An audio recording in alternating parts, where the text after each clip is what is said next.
what environmental and labor protections will be in place including for union contracts like with 32BJ. Right. So Daniel, there's been a number of meetings. We've had, upwards of, I guess, 50, 60 people we've heard from publicly, and we've heard from a number of folks privately and had discussions, listening to their concerns. And they bring a very interesting perspective. And obviously, a decision has not been, made in final. But I think what they're saying, it's real what they're saying, and it's obviously very genuine. And we take to heart their concerns, and we're working through it. So are you going to vote on this? Well, I think to talk in a hypothetical, whether we back out of it's probably would be responsible to say. It's something that's ongoing. We're taking a lot of things into consideration, and my guess is you'll hear something in the next month or two. All right? Did you follow up? Oh, I did ask. He got 2 for 1 already, Tom. Look at that. Good. All right. Moving to our folks on Zoom, we have Michael Aronson with Daily News. Michael, do we have you?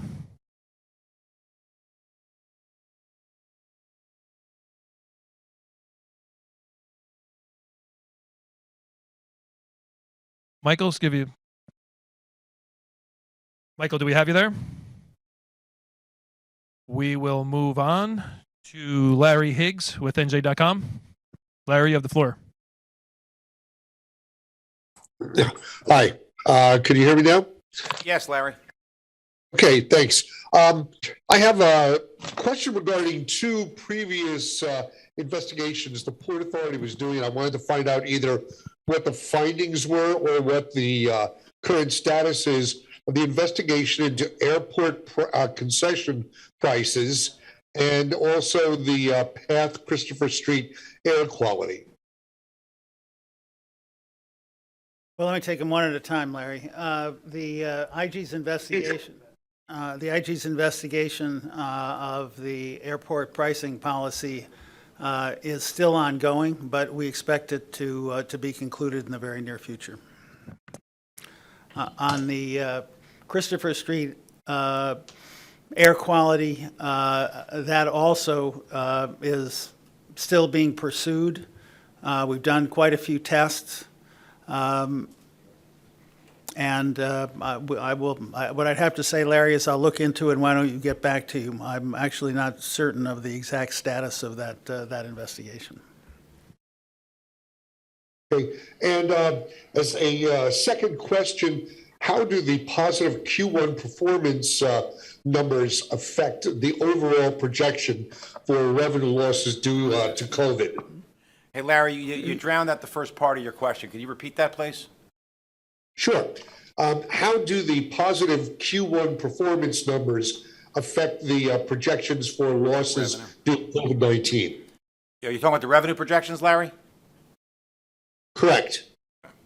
Well, the budgeting process took into account our revenue projections. So if you went back exactly 2 years, which was really the very start of the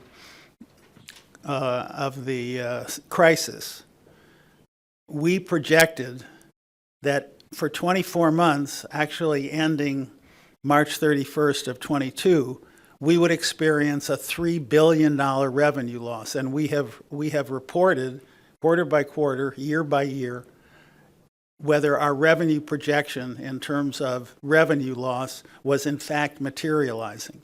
At the end of last year, we had identified $2.7 billion of lost revenue. And our budget took into account that projection, which is that it would top $3 billion this year. And so we are on track, unfortunately, to actually suffer the $3 billion loss that we projected back in March of 2020. Sorry. Thank you, Larry. Thank you very much, Larry. Next up, we have Skylar Woodhouse with Bloomberg. Skylar?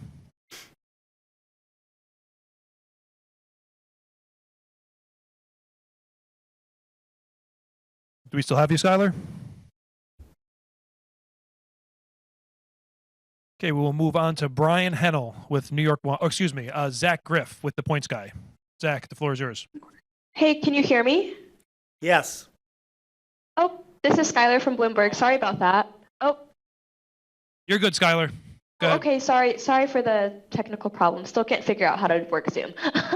My first question for you all today is, I just wanted to ask, and sorry if someone asked this already, you could have missed it, but regarding the mask guidance that you all are monitoring from Governor Hochul, I know in New Jersey at your facilities,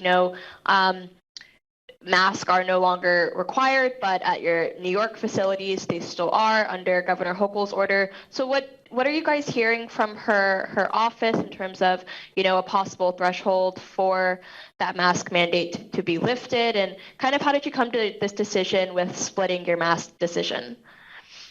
Well, it's very straightforward. We're a bi-state agency, and from the very beginning of the crisis, we have said we will follow the public health guidance from New Jersey. We will follow the public health guidance from New York. In general, their guidance has been completely consistent. In this case, the guidance from New Jersey was that the state was lifting its mask mandate. New York made a different decision, which was to keep their mask mandate at public transportation facilities in place. So we have tried to respect those two judgments, and we've done what you specifically referred to, which is our New Jersey facilities, Newark Airport, Teterboro. We have said the mask mandate is no longer in effect, and wearing masks is optional. In New York, for our New York facilities, we have maintained the mask mandate following Governor Hochul's decision. And with respect to our interstate commuter railroad path, we have kept the mask mandate in force. Yeah, when there's an intersection between the two states, we enforce the mask, and clearly Jersey has spoken and New York has spoken in their own singular voices, and we respect the directives from both governors. Thank you. And I do have one more question. I just wanted to see if there's been any new updates or progress that you're able to talk about regarding Gateway. Well, Gateway is under the supervision of the Gateway Development Commission. We have made clear that we are prepared to support and work with that commission, but the policy, the project management sits with the Gateway Development Commission. Thank you. Next question. Thank you very much, Skylar. Over to Zach Griff with the Points Guy. Zach, the floor is yours. Zach, if you can hear us, we can't hear you. Yep, I can. Can you hear me now? Yes. Great. Thanks for putting this all together. It's always good to see you, see everyone here. I wanted to know what's the latest timeline on the completion and opening for Terminal A in Newark and LaGuardia's C&D big head house concourse that's opening there shortly. Well, we haven't, we're looking forward to opening both. We have not set precise dates at this point for each of the opening dates. Obviously, they're separate construction projects, but we will be making an announcement in the near future. Okay. And following up about LaGuardia, just around the mass transit options, can you share any of your learnings that you've had from the two public workshops that you've already hosted thus far?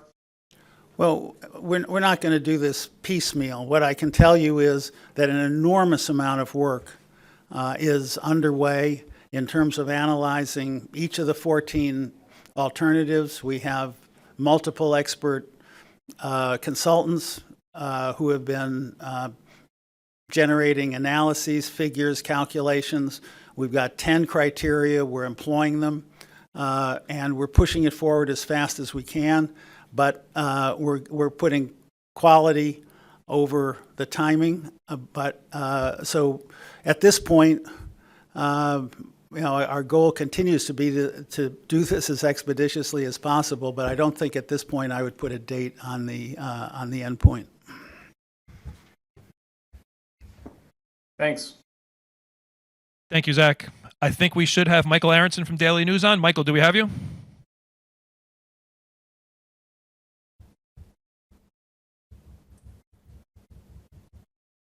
If you're there, Michael, we can't hear you. I'm trying to unmute. Okay, gotcha. Am I unmuted? Yeah. Michael, the floor is yours. Okay. To Mr. Cotton, I assume you saw the same newspaper that Governor Hochul saw on Monday about the Q70 bus. She says it's a good idea. First time she's seen it. It seems like the Port Authority now agrees it's a good idea. Why did it take all these years for this good idea to be adopted, which starts in 3 days? And what are you going to do about better signage at LaGuardia to let people find this bus? So, Michael, first of all, it's good to speak to our chief policy advisor, and we appreciate the insight and the guidance that you've provided us along the way. We have been ardent advocates and supporters, screaming from the rooftops the need for better public transit options to LaGuardia Airport. Governor Hochul obviously read your editorial. She thought it was a good idea. We're supportive of, very supportive of that decision. We will partner with the MTA to ensure that the signage at the airport communicates, highlights the option of the Q70 bus, and we're thrilled to move forward in support of Governor Hochul's decision. I'll see you on the bus. Thank you very much, Michael. Over to Jeff Yapalatter with Airport Voice. Jeff, floor is yours.